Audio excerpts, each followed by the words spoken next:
Merci beaucoup de ton invitation, Abdellah. Merci beaucoup à tous mes amis marocains. Il y en a déjà un certain nombre là qui sont là, puis il y en a des nouveaux sans doute. Je me suis toujours senti très bien avec vous et j'espère que vous vous sentirez encore très bien avec moi malgré la demi-heure que je vais vous infliger. Ainsi, pour revenir au discours des présidents, j'ai lu récemment la définition du sens de la vie du philosophe Emmanuel Lévinas. Elle tient en 3 mots et je l'ai trouvée merveilleuse. C'est recevoir, célébrer, transmettre. Voilà, c'est le sens de la vie, puis c'est le sens tout à fait de cette journée aujourd'hui. J'ai un peu de conflit d'intérêt, j'en ai plus beaucoup. D'ailleurs, s'il y a parmi vous des gens qui veulent, c'est avec plaisir. Un petit mot de définition, parce que vous savez que l'année dernière, on a décidé de ne plus avoir une définition négative, stéatose non alcoolique, mais une définition positive, stéatose associée à la dysfonction métabolique. Et à cette proposition qui éminait de spécialistes de l'ensemble de la planète, s'est jointe cette année le consensus venant du Moyen-Orient et d'Afrique du Nord. Alors, j'ai cru voir là, quelque part, un nom que je connais, mais ce n'est pas le seul. Donc, cette définition a l'avantage de n'être pas exclusive, puisqu'on introduit des critères positifs. Il faut avoir à la fois le foie gras, et puis soit l'obésité, le diabète ou le surpoids, soit au moins 2 facteurs de risque métabolique. Donc, la définition positive est facile, et elle permet aussi d'avoir des causes mixtes. Par exemple, on peut avoir une stéatose métabolique et boire de l'alcool, ou une stéatose métabolique et avoir une hépatite C. Alors, cela dit, pour le chose d'aujourd'hui, je vais parler de maladie métabolique du foie stéatosique, mais non alcoolique. Alors, en somme, ça fait une espèce de sigle comme Malfalda, quelque chose comme ça. Et ça rappelle cette charmante petite fille qui, comme vous savez, aimait beaucoup les sucreries et pas beaucoup les légumes. Autrement dit, un bon symbole pour cette maladie. Pourquoi est-ce qu'il faut évaluer la fibrose hépatique? Dans la NAFLD, mais dans toutes les maladies chroniques du foie, c'est la même chanson. Parce que c'est un déterminant majeur du pronostic, un déterminant majeur de la surveillance et un déterminant du traitement, ou en tout cas de l'intensité de la prise en charge. Alors, ces images d'histoire naturelle de la maladie métabolique stéatosique du foie, elles reposent sur des études déjà un peu anciennes et elles reposaient beaucoup sur de la surveillance histologique, donc de malades assez sélectionnés. On n'est pas en population générale. Et il est très probable que les pourcentages qui sont indiqués de transition de la stéatose simple vers la stéatohépatite ou la fibrose légère, la fibrose avancée, la cirrhose, la décompensation de la cirrhose et le carcinome hépatocellulaire sont assez pessimistes. Mais si on les regarde sur l'échelle du temps, sur 40 ans, on va voir qu'elles sont peut-être pas très loin de la réalité. À partir du moment où la cirrhose existe, je vous rappelle qu'il faut une dizaine d'années pour qu'elle se décompense et ensuite en moyenne 5 ans pour qu'elle aboutisse à la mort ou à la transplantation. Et à cause de la grande fréquence, on va en reparler, des conditions métaboliques favorisantes, cette maladie va devenir, au Maroc sûrement, en France peut-être où il reste encore beaucoup d'alcool, certainement une des premières causes de maladie chronique du foie. Alors, un mot pour rappeler les facteurs de progression de la fibrose. Ils ont été bien établis déjà depuis quelques années. Les facteurs de progression de la fibrose, c'est l'âge. Dans toutes les maladies chroniques du foie, plus on est vieux, plus la fibrose progresse vite. Le diabète de type 2, le syndrome métabolique, et à l'intérieur du syndrome métabolique, curieusement, je ne sais pas pourquoi, l'hypertension artérielle a un poids particulier. Le tabac sort dans une étude, je l'ai rappelé, parce que comme vous savez, c'est également un gros facteur de risque cardiovasculaire, et que du coup, il ne faut pas oublier de l'estimer et de lutter éventuellement si le malade est tabagique. L'augmentation des transaminases, avec au passage, bien sûr, le fait que 40% des gens qui ont une maladie stéatosique du foie, y compris dans la NASH, 30 ou 40%, ont des transaminases normales. Néanmoins, quand elles sont augmentées, le risque de développement de fibrose est plus rapide. Le fait, bien sûr, d'avoir une stéatohépatite et non pas seulement le foie gras. Et si on n'a que le foie gras, l'existence de l'activité nécrotico-inflammatoire. Stéatose pure, c'est pas progressif, c'est vrai, mais dès qu'il y a un peu d'inflammation, alors la vitesse de progression de la fibrose augmente. La deuxième chose, c'est, est-ce que c'est vraiment l'âge le déterminant principal? ou est-ce que c'est la durée d'exposition au risque? C'est une chose qui me tient à cœur depuis plus de 10 ans et qui n'est pas encore très clairement dans les expositions. Alors, on ne va pas parler du foie, on va parler du diabète, qui est une maladie intéressante aussi. Eh bien, qu'est-ce qu'on voit? On voit que dans cette cohorte d'infirmières américaines, quand on prend les gens à la première fois où on les voit avec un surpoids ou une obésité, on voit que le risque de diabète de type 2 est déjà doublé en cas de surpoids et multiplié par presque 7. Mais vous voyez qu'au fur et à mesure que les années passent avec du surpoids ou avec de l'obésité, vous voyez que les risques augmentent progressivement et de façon importante pour le surpoids et de façon notable aussi pour l'obésité. Donc, la durée est un facteur indépendant du fait qu'il existe ou non une obésité. Ça n'a rien de très surprenant, hein, mais c'est souvent oublié. On oublie de dire depuis quand vous êtes diabétique. Ça, c'est encore plus impressionnant. C'est la cohorte de Framingham, c'est sérieux, on le sait. Et vous voyez ici les patients et c'est le risque de mortalité globale, de mortalité cardiovasculaire, de mortalité par cancer et d'autres mortalités. Dans cette autre mortalité, probablement se cache le foie, quelque peu. Et vous voyez qu'au fur et à mesure des années passées avec une obésité, le risque augmente progressivement en fonction du nombre d'années passées. Et vous voyez que ça concerne pratiquement tous les modes de décès, sauf peut-être le cancer. Mais encore, la différence n'est pas significative. Et cette fois, dans ce papier très important, vous voyez que là, nous sommes ajustés pour l'âge. C'est-à-dire que c'est pas l'âge, c'est bien la durée. L'âge, on l'a enlevé par l'analyse. Et également, on a retiré le poids actuel. C'est-à-dire que le taux d'obésité actuel n'a pas beaucoup d'importance. Il est retiré par le calcul. Ce qu'on voit là, c'est l'effet exclusif de la durée d'exposition au risque. Donc, n'oubliez pas de retracer l'histoire de l'obésité et du diabète chez les malades. Dans cette cohorte suédoise, ce sont des jeunes conscrits. Ils sont nés entre 51 et 59, enfin c'était de jeunes conscrits, ça c'est ma génération.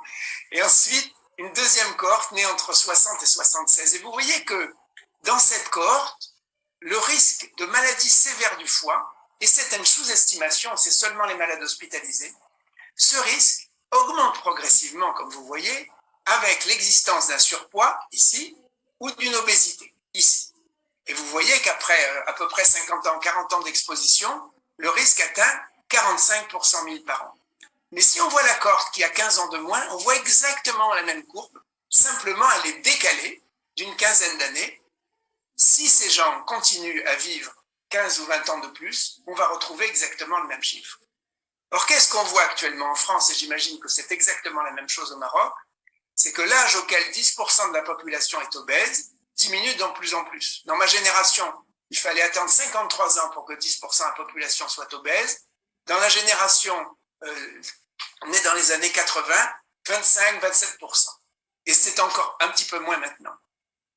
Qu'est-ce que ça veut dire? Ça veut dire que ces jeunes, les gens vont être exposés de plus en plus jeunes à l'obésité et ils vont avoir le temps, beaucoup plus, de développer une maladie sévère du foie, un diabète et des complications cardiovasculaires.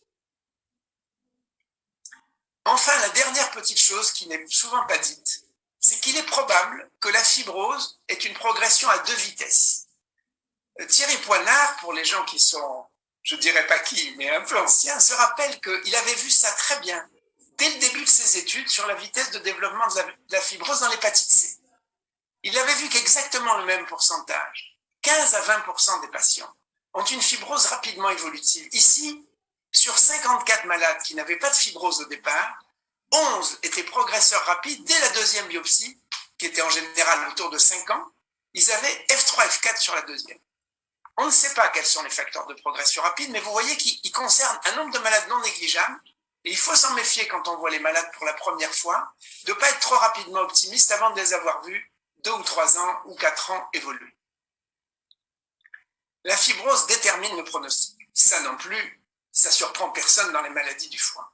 J'ai oublié une méta-analyse récente, volontairement, publiée dans Hépatologie par des leaders officiels de la NAFLD, qui est une catastrophe. Donc je ne vous la montre pas volontairement.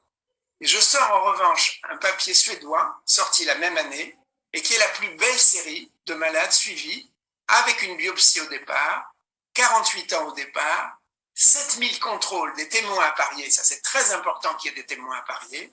Ils sont suivis en moyenne 20 ans et plus de 10 000 patients annuels. Donc c'est vraiment un très beau travail monocentrique.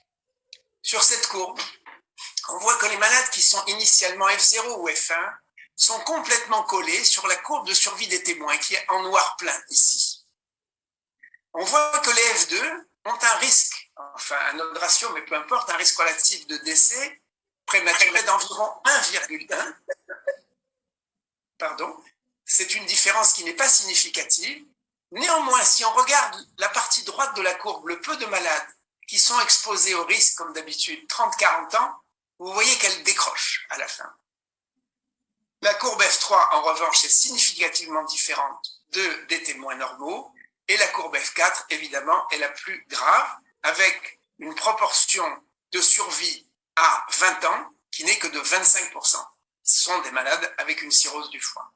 Et là, j'insiste sur le fait que les autres ratios sont ajustés pour... Alors, ça me disparaît, je vais peut-être le faire disparaître là, je vais le revoir. Non, c'est pas grave.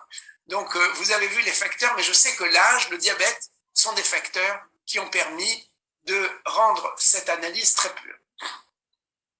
Est-ce que les marqueurs non invasifs de fibrose sont capables de voir aussi bien que la biopsie hépatique les modifications du pronostic?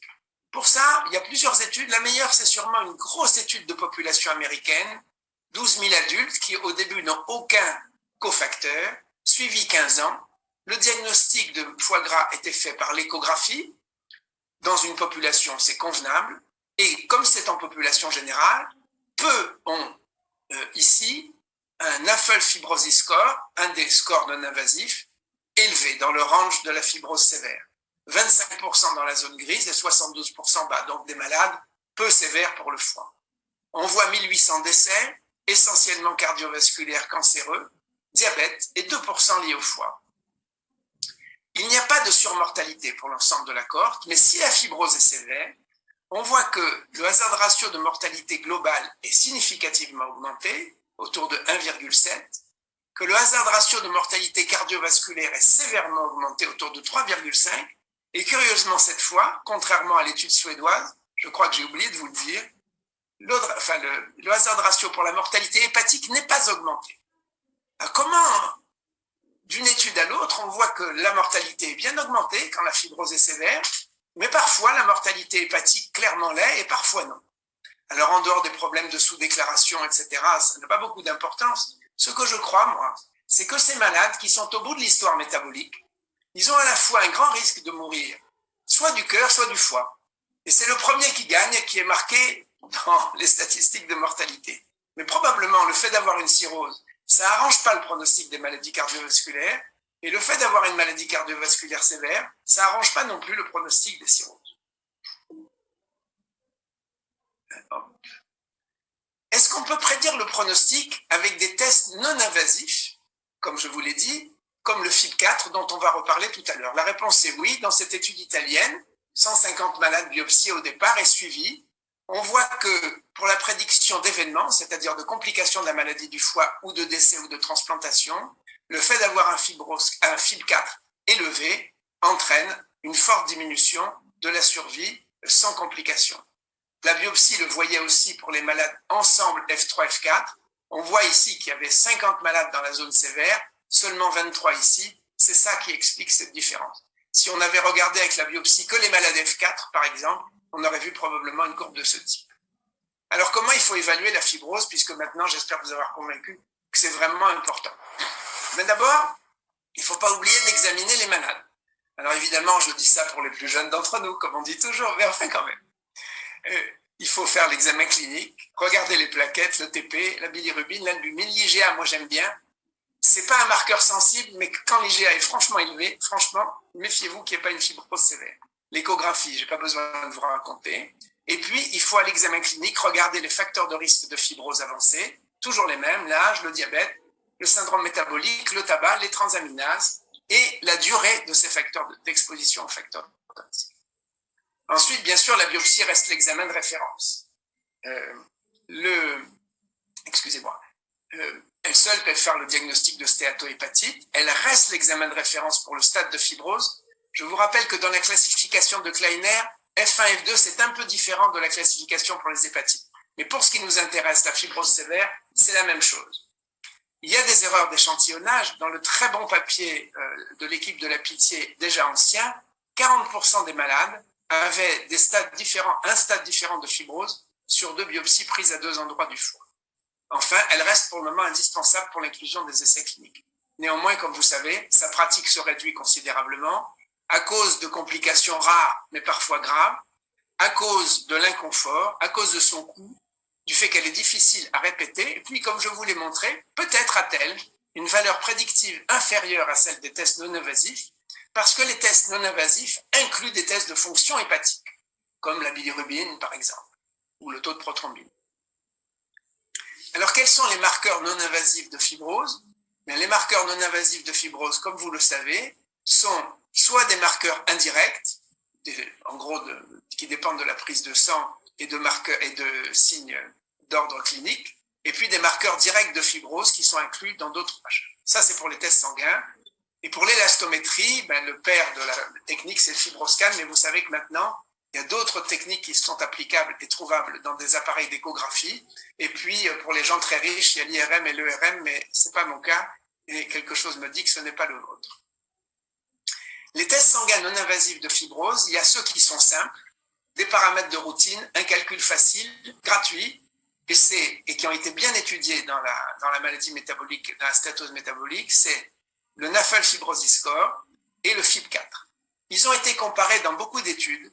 Ils sont à peu près aussi performants avec un petit avantage pour le FIB4 qui est beaucoup plus simple et beaucoup plus simple à calculer. Alors, c'est le seul dont je parlerai ensuite. Pour les marqueurs spécialisés, les paramètres sont spécialisés. Il y a un algorithme secret. Ils sont payants. Et vous savez que le fibrotest de Thierry Poinard, le fibromètre développé par Paul Callès, sont les 2 tests de référence. D'autres tests nécessitent des dosages encore plus compliqués. Il faut savoir que, bien entendu, ils doivent être interprétés. La bilirubine, bien sûr, doit être interprétée. Est-ce qu'il y a une hémolyse? La même chose pour l'aptoglobine. Pour les hyaluronates, est-ce qu'il y a une maladie inflammatoire? Bref, il ne faut pas les prendre strictement au pied de la lettre, ou plus exactement du chiffre. Parce que l'expression des résultats, c'est quelque chose qui n'est pas très clair dans la tête des gens. L'expression, ça peut être une quantité, mais sans unité provenant d'un calcul. C'est le cas du FIB4. Âge, transaminase azate, sur nombre de plaquettes fois racine de la latte. Ça vous donne un nombre qui n'a théoriquement pas de limite. Ensuite, il peut être négatif, par exemple, négatif ou positif illimité. Ensuite, des tests comme le fibrotest et le fibromètre estiment en fait la probabilité d'avoir un stade de fibrose supérieur ou égal à F2. Tout le monde a oublié ça. Donc, comme c'est une probabilité, c'est entre 0 et 1. Attention à l'interprétation, on en reparlera. Et puis, ça peut être une grandeur physique, la dureté du foie, pour le fibroscan, qui est exprimée en kilopascal. Excusez-moi de vous réinfliger ça. Vous savez que les tests ont une valeur intrinsèque, sensibilité et spécificité, ça pose de problème à personne. Mais pour l'utilisation diagnostique, attention, elle dépend de la prévalence de la maladie.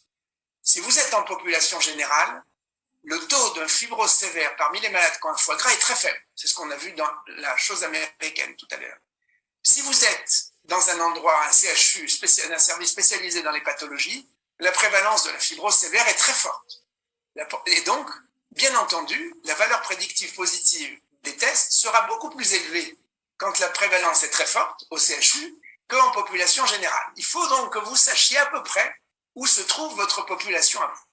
Probablement quelque part au milieu.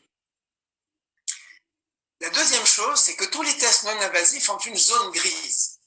Quand on essaye de définir des tests très utilisables en clinique, où on veut que la valeur prédictive négative soit au moins de 90%, et la valeur prédictive positive au moins de 90%, sont des choses que nous n'obtenons pas avec les tests actuels. Vous voyez que certains tests, la PRI, le NFL, etc., ils sont vraiment pas bons. Il y a beaucoup de gens dans la zone grise, plus de 80%. Le FIB4, c'est déjà mieux. Le fibromètre et le fibroscan, c'est franchement mieux. Mais vous voyez que même avec le fibroscan, si on veut 90% de chaque, on se trouve à 45% de zone grise. Un malade sur 2 pour lequel vous ne pouvez pas dire. Quels sont ces seuils?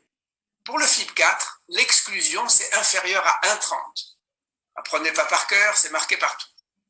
Pour affirmer au contraire la maladie, il faut que ce soit supérieur à 2,67. Et vous voyez qu'ici, la sensibilité est assez faible, on rate beaucoup de malades, et la valeur prédictive positive assez faible dans cette méta-analyse, que 2 tiers. Pour le FibroScan, c'est la même chose, sauf que les résultats sont un peu meilleurs et que la zone grise est donc réduite autour de 15 à 20% des cas. Méfiez-vous de cette expression du FibroScan. J'ai horreur de ça. Qu'on dise à partir d'un chiffre, le malade a F3. Et qu'est-ce qu'on voit? On voit ici que le chiffre est entre 9,6 et 13,6. C'est une différence considérable. Et vous allez voir sur la photo suivante que c'est pas du tout la même chanson. Voilà ce qu'on a entre 7,9 et 9,6.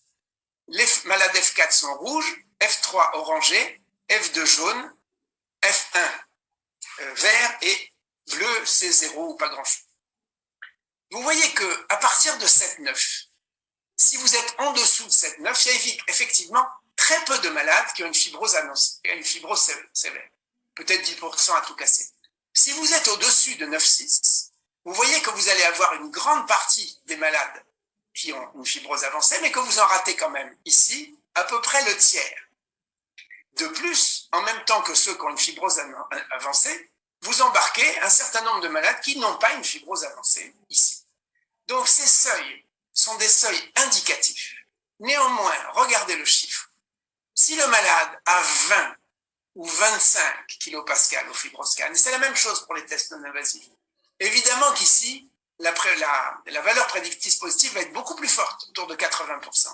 Si le malade a 7,9 ou 9,4, c'est pas déjà la même chose. Méfiez-vous quand on est près des seuils. Ne dites pas il n'a pas ou il a. Non, les choses sont continues. Quand on combine les tests non invasifs, ça ne va pas vous étonner, on améliore les choses. La valeur prédictive positive et négative sont très améliorées, mais en revanche, on garde 50% des résultats dans la zone grise parce qu'il faut avoir une concordance entre les tests. Et en plus, dans cette série, il y avait 18% d'échecs du FibroScan. Ils n'avaient pas la sonde pour les obèses, ce qui explique probablement ça. Alors, la recommandation actuelle de la FEF, alors je ne peux pas lire à droite parce que je suis infoutu de retirer ça, c'est que le résultat d'une seule méthode non invasive de diagnostic de fibrose bas, un FIB4 inférieur à 1,30, permet à lui seul d'affirmer l'absence d'hépatopathie chronique avancée, puisqu'on a vu la valeur prédictive négative, si la prévalence n'est pas trop forte, est autour de 90%. Mais qu'en revanche, le résultat d'une méthode non invasive de diagnostic de la fibrose, un FIB4 supérieur à 2,67, une élasticité supérieure à 9,6, est considéré comme insuffisant à lui seul pour affirmer la présence d'une hépatopathie chronique avancée, parce qu'on emmène avec nous, vous avez vu, presque 40% de malades qui ont moins que ça. Ce résultat doit donc être confirmé par l'autre méthode, élasticité si on a pris un marqueur sanguin ou inversement. Et en cas de concordance entre les deux méthodes, la ponction biopsie n'est pas indispensable. Mais en fait, on voit bien que malgré ça, les gens continueront de ne pas faire de biopsie parce qu'ils pensent qu'il n'y a pas d'implication pratique et que donc il va falloir se contenter d'une probabilité. La fibrose détermine la surveillance. Les mêmes recommandations disent que on peut faire avec les méthodes non invasives, ceux qui ont une hépatie chronique avancée une fois par an, et pour les malades qui ont la cirrhose, comme d'habitude, tous les 6 mois. En revanche, pour ceux qui ont une fibrose minime modérée, on peut faire la surveillance seulement tous les 3 ans, à condition qu'il n'y ait pas trop de facteurs de progression de la fibrose. Et méfiez-vous notamment au début de la prise en charge des malades qui ont un ou plusieurs de ces facteurs. Peut-on faire régresser la fibrose? Vous savez que le meilleur traitement de la fibrose hépatique, c'est celui de sa cause. Les saignées dans l'hémochromatose, l'immunosuppression dans l'hépatite auto-immune, la chélation du cuivre dans la maladie de Wilson, l'absence d'alcool, l'abstinence dans les maladies dues à l'alcool, les traitements antiviraux B et C. Et bien entendu, il ne faut pas désespérer du tout des maladies métaboliques du foie. C'est exactement la même chanson. Le problème, c'est de contrôler la cause. Et on peut contrôler la cause. Il ne faut pas avoir le négativisme qui généralement enveloppe la prise en charge de ces malades. Dans ce travail cubain, on doit pouvoir faire aussi bien qu'à Cuba quand même, où c'est très très beau travail. Presque 300 malades suivis 1 an, avec un régime en gros de 700 calories en dessous de la dépense calculée, l'exercice physique raisonnable, 20 minutes par jour. Vous voyez que on peut d'abord obtenir la guérison. Tous les malades avaient une NASH au départ. On peut obtenir la guérison de la NASH. Déjà, 2/3 des malades, quand on atteint plus de 7% de perte de poids, on peut améliorer la fibrose, mais surtout, on voit que là, ça y est, il n'y a plus d'aggravation. Et qu'on peut l'améliorer finalement chez les malades qui représentent que 10% du total, mais c'est déjà pas mal, qui perdent plus que 10% du poids, on peut l'améliorer chez 45% des gens. Un malade sur deux, et seulement après 1 an. Durée d'exposition au risque, c'est exactement la même chose. À l'envers, si on enlève le risque et qu'on attend 3 ans, on va gagner plus. C'est exactement la même chose pour la chirurgie bariatrique. Au bout d'1 an, ça c'est la résolution de la NASH, mais vous voyez que la fibrose a déjà considérablement diminué, ça s'est beaucoup éclairci. C'est moins visible, bien sûr, pour ceux qui ont la fibrose la plus sévère. En conclusion, j'espère que je suis à peu près dans les temps. Les principaux facteurs de progression sont l'âge, le syndrome métabolique, le tabac, les transaminases, la stéatohépatite et l'inflammation. La durée d'exposition au risque métabolique est très importante. La vitesse de progression, je ne vous en ai pas parlé, mais elle est plus élevée, bien sûr, dans la NASH que dans la stéatose. Pardon. Et 15 à 20% des malades pourraient avoir une progression rapide de la fibrose. La survie n'est actuellement réduite que chez les malades ayant une fibrose avancée, mais méfions-nous pour les malades qui vont avoir plus de 20 ou 30 ans d'évolution des facteurs métaboliques. Les tests non invasifs prédisent le pronostic très bien. La biopsie reste l'examen de référence, mais sa pratique décroît. La clinique, bien sûr, peut faire le diagnostic de cirrhose. Le FibRT est le meilleur choix parmi les marqueurs simples et gratuits. Le FibroScan a les meilleures performances. Et il faut interpréter les tests, pas les prendre bruts. Un seul test non invasif, ça vous savez, la combinaison est nécessaire pour les autres. Des tests discordants indiquent théoriquement une biopsie hépatique, mais tout le monde sait qu'elle ne sera pas faite. La surveillance utilise les tests invasifs tous les ans ou tous les 3 ans en fonction du stade et des facteurs de risque. Enfin, la fibrose peut se stabiliser et régresser si la prise en charge nutritionnelle et physique est bonne. Je voulais vous conseiller cette lecture. Cet homme-là est un biologiste, ce n'est pas un médecin. Il était obèse, ça l'a agacé tous les régimes à la mode, et il a fait une vraie étude de la littérature qui est remarquablement à jour, c'est très bien fait, et comme il pense exactement comme moi, je suis très sensible à son argumentation. Son idée, c'est que dans le régime, ce qu'il faut, c'est tromper le cerveau, c'est-à-dire faire doucement, pour ne pas provoquer des mécanismes compensateurs et des reprises de poids rapides. C'est remarquablement clair et intéressant. Voilà, si vous voulez être vieux comme les Crétois, vous savez ce qu'il faut faire. Merci beaucoup.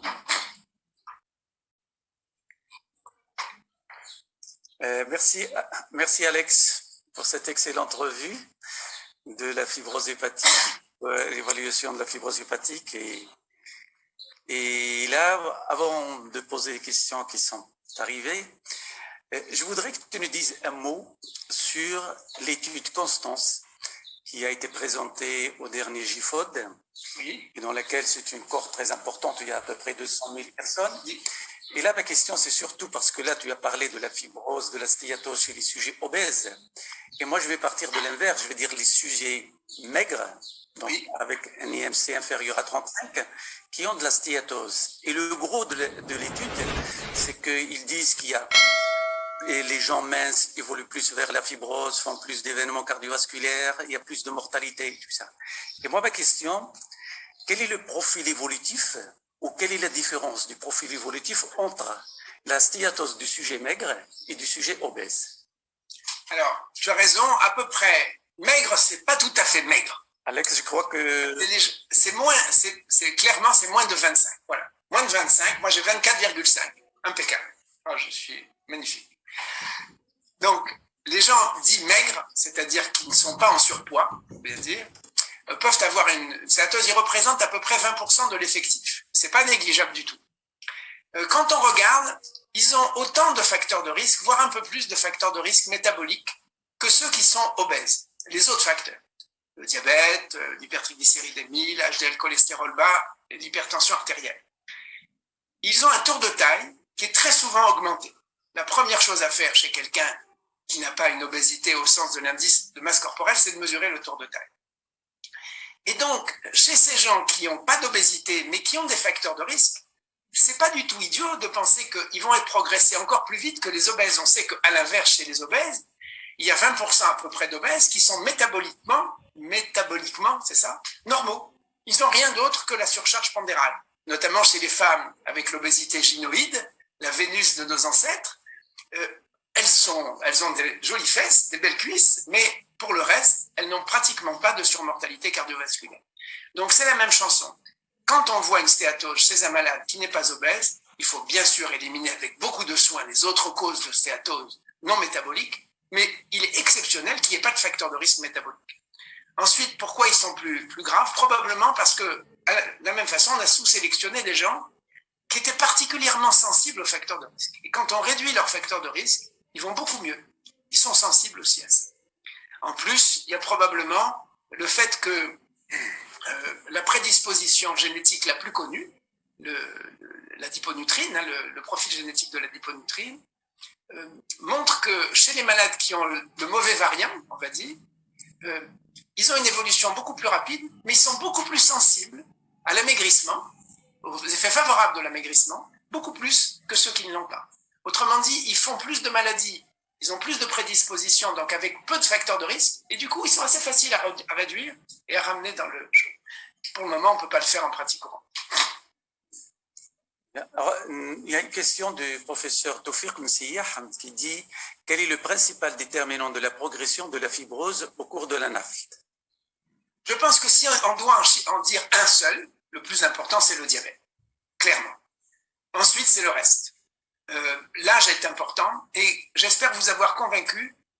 Il n'y a pas encore de document précis dans la NASH pour le prouver, hein, j'insiste. Ça fait 20 ans que je demande aux épidémiologistes qui ont les chiffres de les sortir, mais ils ne veulent pas. Je ne sais pas pourquoi. Mais on va avoir des choses sur durée d'exposition au risque. Méfiez-vous de ça comme la peste. Un homme qui a 20 ans de diabète, de type 2, vraiment, si vous ne lui trouvez pas de fibrose du tout, méfiez-vous. Surveillez-le bien. C'est très probablement vos tests ne sont pas comme il faut.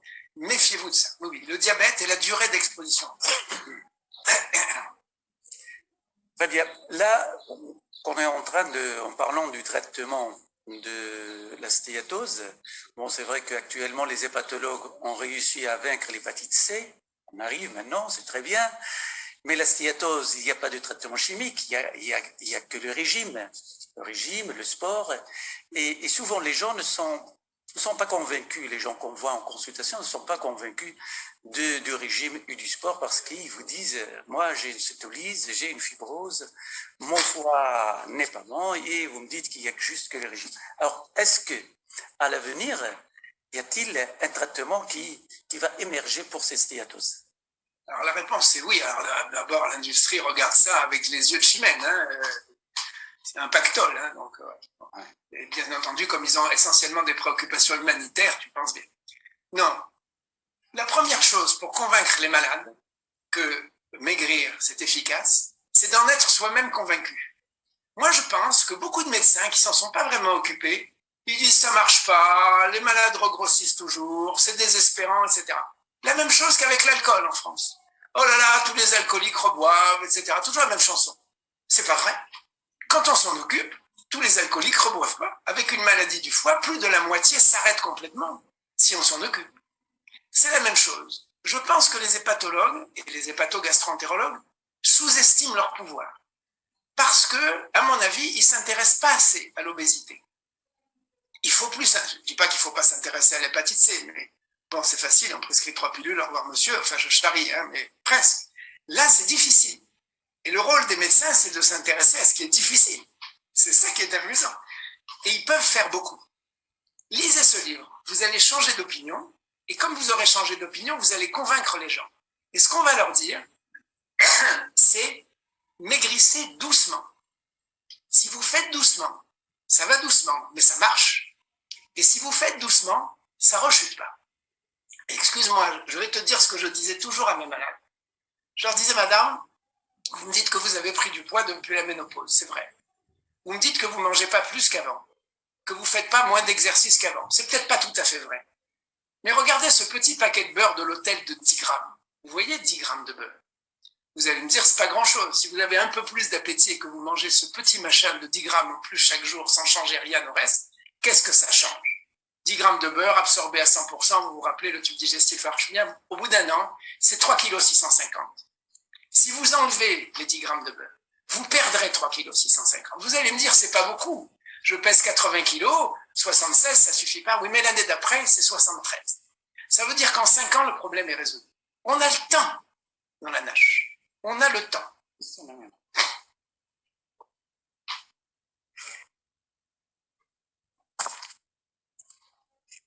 Est-ce que je pourrais poser une question?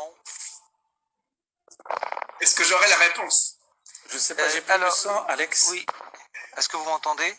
Oui, très bien. Alex? Oui. Oui. Oui. Alors, donc moi je suis radiologue. Merci pour ce topo qui est vraiment superbe sur la fibrose et sur le caractère non invasif de son diagnostic.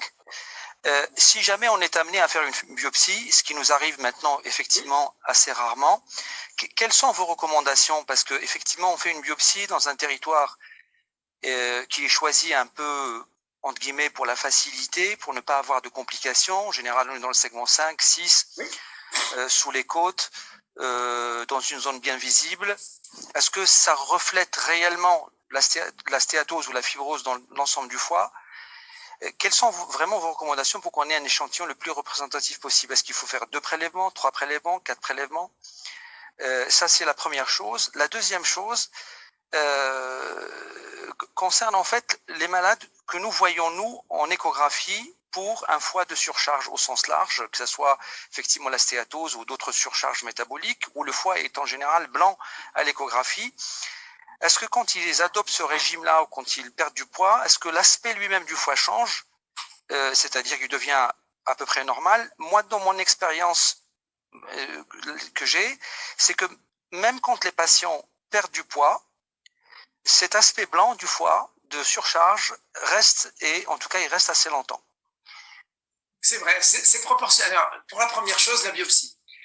Le critère de qualité principal de biopsie, c'est 25 mm. Voilà, donc ça, c'est ce que vous faites. Je ne sais pas quelle aiguille vous employez. Donc, quand vous avez le petit morceau, vous regardez combien il y en a. S'il y a 10 mm, mon pauvre, il faut repiquer. Si on veut un prélèvement, absolument dans les règles. Après, il ne faut pas prendre des risques avec les gens si c'est très difficile. Enfin, vous savez. Voilà. Donc, 25 mm, et puis on prend le nombre d'espaces, peu importe. Si vous avez une biopsie normale, en moyenne, ça va. Plutôt à droite, plutôt à gauche. Je vous ai dit tout à l'heure, il y a des hétérogénéités que vous ne pouvez pas prévoir. Et il y a même, comme vous savez, des stéatoses irrégulières. Alors là, c'est la vacherie. Mais bon, c'est comme ça, c'est la vie. La deuxième chose, c'est, vous m'avez demandé, c'était pour... l'aspect du foie qui alors, la régression de l'aspect... alors, il régresse, l'aspect. Mais je suis d'accord avec vous, il peut régresser vite, mais ça dépend de la perte de poids. C'est exactement comme le début. Donc, la stéatose dans les essais cliniques, par exemple, sur les médicaments ou sur le régime, vous avez vu qu'elle régresse bien sûr beaucoup plus vite que la fibrose, mais qu'il en reste, au bout d'un an, une certaine quantité. Alors moi, enfin bon, je n'ai pas une expérience gigantesque, mais on a fait pas mal d'échographies au début et on se rendait compte que ça pouvait aller très vite, si le malade maigrissait très vite, puis s'il regrossait très vite, hop, ça revenait tout de suite. Ou bien ça pouvait aller doucement, et quand ça diminue, vous savez que ça peut donner des aspects hétérogènes qui peuvent être inquiétants. Enfin, vous êtes radiologue, vous savez ça mieux que moi. Voilà. Mais je suis d'accord avec vous, c'est pas forcément rapide, et en gros, s'il n'y a pas une perte de poids de 5%, c'est déjà très important, c'est que ça réduit le risque de diabète de façon significative. Hein. C'est déjà une victoire pour les malades. 5%, on commence à voir. Merci. J'en prie.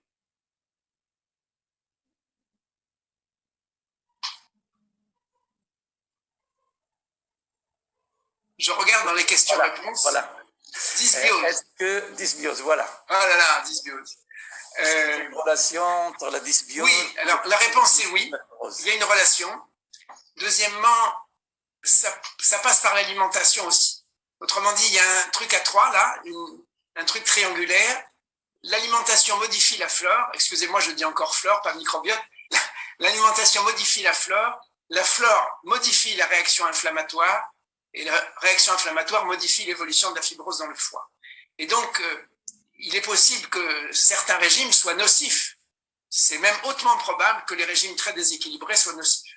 Et qu'en gros, le régime standard, c'est-à-dire vivre la Méditerranée, réduire la dose de glucides, augmenter les légumes, c'est ce qu'il y a de mieux. Mais il y a des belles choses, et il va y avoir des belles choses sur Et si vous voulez, si vous me mettez un petit mail, je vous enverrai une bonne revue générale récente sur le sujet. Et une autre question du professeur Abid. Oui, j'ai vu. L'hépatite B, porteur inactif syndrome métabolique, faut-il traiter le B? Alors, si c'est un vrai porteur inactif sans fibrose, voilà, c'est toujours difficile avec les porteurs inactifs. Ça veut dire transaminase normale, ADN faible et une histoire qui ne remonte pas à l'enfance si c'est possible. La réponse, c'est ça dépend. S'il a une fibrose, et notamment une fibrose sévère, j'aurais tendance à traiter le B et à traiter le syndrome métabolique, les deux. S'il n'a pas une fibrose sévère, vous avez des bons arguments pour penser qu'il est F0, F1, ce que doit toujours être un porteur inactif, normalement, alors à ce moment-là, vous pouvez temporiser. Voilà. Mais les deux doivent être faits, faire tout à la fois, c'est des fois un peu compliqué. Donc, s'il est bien dans la définition, fibrose, pas de fibrose du tout, on peut commencer par le métabolique, mais dès qu'il y a un peu de fibrose, il faut les deux. Mais là, quand tu parles de la fibrose, c'est-à-dire indépendamment, ça peut être la fibrose due à la stéatose ou bien à l'hépatite B. Oui, on s'en fout. Je suis d'accord avec toi. Oui, ce que tu ne peux pas savoir. Comme tu ne peux pas savoir, tu es cuit, il faut traiter les deux, je crois vraiment. Mais je me méfie toujours des porteurs inactifs adultes. Il y en a qui sont tout à fait sains, vraiment, qui n'ont rien dans le foie. C'est vrai, il ne faut pas non plus avoir un discours très grave. Mais on le sait, la tendance, c'est plutôt, si on peut, on traite. Voilà. Il nous reste encore 5 minutes, au plus. Pour la vitamine E. Alors, la bétaïne, c'est plus rapide. Oui. La bétaïne, c'est non. La vitamine E, c'est discuté.